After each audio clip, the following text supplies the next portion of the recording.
আউয়াবিনের নামাজ কত রাকাত? আউয়াবিন নামাজ আসলে আমাদের দেশে যে প্রচলিত আছে আসর মাগরিবের পর থেকে এশা পর্যন্ত, এটা কিন্তু বিশুদ্ধ হাদিস দ্বারা সাব্যস্ত হয়নি। ওই সময় সালাত আদায় করা যাবে, কিন্তু এটা আউয়াবিনের সালাত নয়। আউয়াবিনের সালাত আমরা যেটা বুঝি সেটা বলছি, এটা হচ্ছে আউয়াবিনের সালাত হচ্ছে চাশতের সালাত, অর্থাৎ যেটা দোহা। এইটা 2 থেকে 8 রাকাত পর্যন্ত পড়া যাবে। 2 রাকাত পড়ছেন সমস্যা নেই, 4 রাকাত সমস্যা নেই, 6 রাকাত সমস্যা নেই, 8 রাকাত সমস্যা নেই। 2 রাকাত করে আপনি 8 রাকাত পড়ুন, এটা হচ্ছে বিশুদ্ধতম মত যে 8 পর্যন্ত পড়তে পারবেন আউয়াবিনের সালাত। আলহামদুলিল্লাহ। সরকারকে ভ্যাট বা ট্যাক্স ফাঁকি দেওয়া পণ্য ক্রয় বিক্রয় করার বিধান কি? সরকারকে ভ্যাট বা ট্যাক্স ফাঁকি দেওয়া পণ্য ক্রয় বিক্রয় করা জায়েজ নেই, কারণ এর ট্যাক্সের হক আবার সমস্ত মানুষের কাছে চলে যায়। আপনি ফাঁকি দেওয়া শুধু সরকারকে ফাঁকি দেননি, আপনি সমস্ত বাংলাদেশের মানুষকে ফাঁকি দিয়েছেন। সুতরাং আপনার উচিত নয় জেনে শুনে ট্যাক্স ফাঁকি দেয়া। যদি জানেননি সেটা দিয়েছে অথবা কেউ আপনি তুলে ধরেনি চলে গেছে আলাদা কথা, যখন জানছেন যে এটা ফাঁকি দেওয়া হচ্ছে সেটা আপনি ক্রয় করা, সেটা আপনি বিক্রয় করা, সেটাকে এভাবে মানুষের কাছে প্রচার প্রসার করে দেওয়া, নিজে এটাকে উৎসাহিত করা সবটি হারাম হবে, জায়েজ হবে না। কারণ সারা বাংলাদেশের মানুষের হক আপনি নষ্ট করেছেন ট্যাক্স না দিয়ে, সেটা কিন্তু খেয়াল রাখবেন, হাসরের মাঠে ধরা খাবেন। কিয়ামতে কারা শাফাত করতে পারবে? কিয়ামতে কারা শাফাত করতে পারবে? ইমানদাররাও সুপারিশ করতে পারবে, সাধারণ ইমানদাররা সুপারিশ করতে পারবে, এবং একজন নেককার বান্দা সুপারিশ করতে পারবে। নেককার মানে জান্নাতি যারা, তারা সবাই সুপারিশ করতে পারবে, প্রত্যেকটি জান্নাতি সুপারিশ করতে পারবে।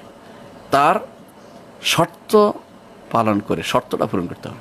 1 নম্বর শর্ত হচ্ছে জান্নাতে যাওয়ার পরে, অর্থাৎ যিনি জান্নাতে, যার শিরিক নাই তিনি, আল্লাহ তাআলা কোরআন করেছেন রাদিয়াল্লাহু কাওলা, যার কথাটা গ্রহণযোগ্য হবে, কেমন, আর যার অনুমতি পাবে, আল্লাহ অনুমতি দিবেন। মানদাল্লাযী ইয়াশফা'ু ইনদাহু ইল্লা বিইজনিহি, আল্লাহর অনুমতি ব্যতীত কেউ সুপারিশ করতে পারবে না। ইল্লা লিমান ইয়াশা ও ইয়ারদা, আল্লাহ যাকে চাইবেন যে তুমি বলো তা সে সুপারিশ করবে, আর যাকে এলহাম করবেন তুমি যাও, বলবে যে আল্লাহ আমার অমুক ভাই আমার সাথে ছিল, দুনিয়াতে চলছিল, খুঁজে পাচ্ছি না, বলে দেখাও জাহান্নাম থেকে বের করে নিয়ে আসো। যাই দেখবে যে কী বলে, আমি তো এই বিপদে পড়ছিলাম, বলে আল্লাহ বের করে তো বের করে নিয়ে আসতে পারবে। এরকম জান্নাতীরা অর্থাৎ ইমানদাররা একে অপরের বন্ধু হবে, সেদিন শত্রু হবে না।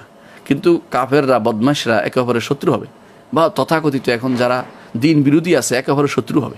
এখন একে অপরকে ডাকতেছে, এতে বসে বসে ফেসবুকে কেউ নাস্তিকতার দিকে ডাকতেছে, দিন বিরোধীর দিকে ডাকতেছে, শরিয়া বিরোধীর বিরুদ্ধে ডাকতেছে, আল্লাহ শরীয়তের বিরুদ্ধে নামছে। কোটি কোটি মানুষ, লক্ষ লক্ষ মানুষ আল্লাহ শরীয়তের বিরুদ্ধে নামছে। অনেকে দেখবেন যে টক শো, ঝাল শোতে বসে বসে আল্লাহর শরীয়তের বিরুদ্ধে কথা বলতেছে। এগুলি সবই হাসরের মাঠে শত্রু হবে, একে অপরের নিচে থাকার জন্য।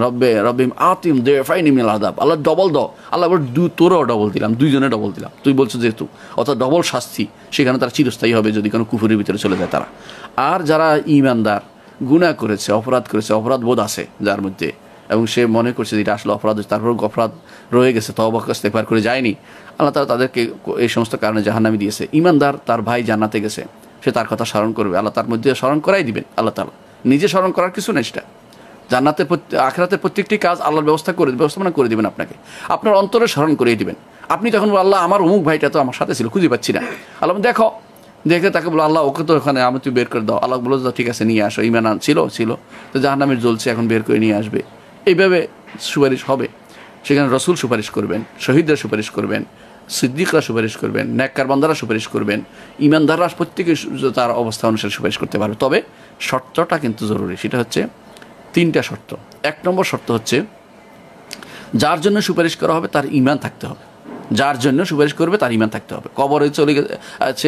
কবরে চলে যাওয়ার আগে ঈমান নিয়ে কবরে গেছে, এটা হতে হবে। শিরিক ছিল না, কুফরি ছিল না, মুনাফিকি ছিল না, আল্লাহকে সব জায়গায় মনে করে নাই, আল্লাহ সম্পর্কে খারাপ ধারণা পোষণ করে নাই, আল্লাহর নীতিকে অস্বীকার করে নাই। এই জন্য শিরিক কুফর নিয়ে জানতে হবে আগে। এর উপরে আমার বিভিন্ন দর্শ আছে, আপনারা শুনে নেবেন ইনশাআল্লাহ। একটা মানুষ সারা জীবন যদি এটার দায়িত্বে নিয়ে থাকে, এটা বড় কিছু হবে যে শিরিক কুফর করবো না, কুফরি করবো না, মুনাফিকি করবো না। এটা তো সবচেয়ে বড় কাজ হবে সারা জীবনের জন্য, যে এইটা মানুষকে জানাবো। শিরিক এবং কুফরি এবং মুনাফিকি 3টে জিনিস যদি বাদ দিয়ে যেতে পারে, কবর যেতে পারে, তার কোনো না কোনো মুক্তির ব্যবস্থা হবেই হবে। শেষ পর্যন্ত কেউ যদি না করে, আল্লাহ তাআলা 3 কোষ আল্লাহ তাআলা জাহান্নাম থেকে বের করে নিয়ে আসবেন। আল্লাহর কোষ কত বড়, অর্থাৎ সবাই তার আল্লাহর রহমতের মাধ্যমে চলে আসবে। তারা জাহান্নামের, তাদেরকে রাখা হবে জান্নাতের এমন একটা নাহারে, যে নাহার একটা নদীর মধ্যে রাখা হবে, একটা নালার মধ্যে, যেখানে তাদেরকে ফেলা হবে, তারা পোড়া পোড়া হাদিসে আছে পোড়া জিনিস, এই পোড়া জিনিস ধীরে ধীরে ধীরে ধীরে সুস্থ হয়ে একেবারে তারা আবার পুরো মানুষের পরিণত হবে, মানুষ হিসেবে আসবে। তো এরা পোড়াটা সুস্থ হয়ে যাবে পরবর্তীতে, কিন্তু আল্লাহ তাআলা তাদেরকে উঠে নিয়ে আসবে। তো একটাই শর্ত, বড় কুফরি, বড় শিরিক এবং বড় নেফাকি থাকতে পারবে না। এগুলি থাকলেই কিন্তু আর জীবনে কোনো দিন কেউ সুপারিশ করবে না।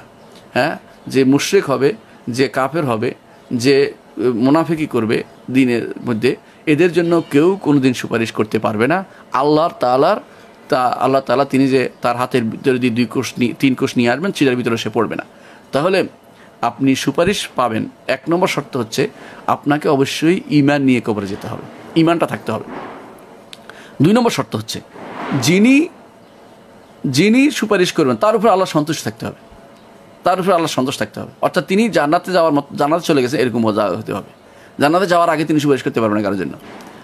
3 নম্বর শর্ত হচ্ছে যে আল্লাহর অনুমতি থাকতে হবে। অনুমতি বা ইলহাম হবে, তাকে ইউলহাম, তাদেরকে বলা হবে, তারাই বলবে যে আল্লাহ আমার এই, তো আল্লাহ বলবেন যে যাও তুমি, এই যে যাও, অর্থাৎ তখন অনুমতি না হবে, তখন কিন্তু কিছু করবেন না।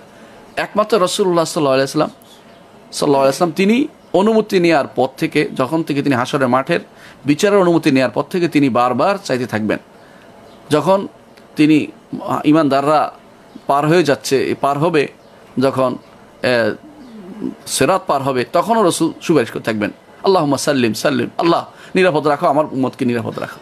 অর্থাৎ রাসূলের সুপারিশ কিন্তু তখনও চলছে, এরপরও চলবে, হাসরের মাঠেও চলবে কিছুক্ষণ। অর্থ হচ্ছে রাসূল সুপারিশ কিন্তু অনুমতি নেওয়া হয়েছে, এই জন্য তিনি সুপারিশ করতে থাকবেন। আপনাদের আমাদের বা সাধারণ সবাই অনুমতি শুরু হবে যখন জান্নাতে যাওয়ার পর থেকে, এর আগ পর্যন্ত আর কারো অনুমতি থাকবে না।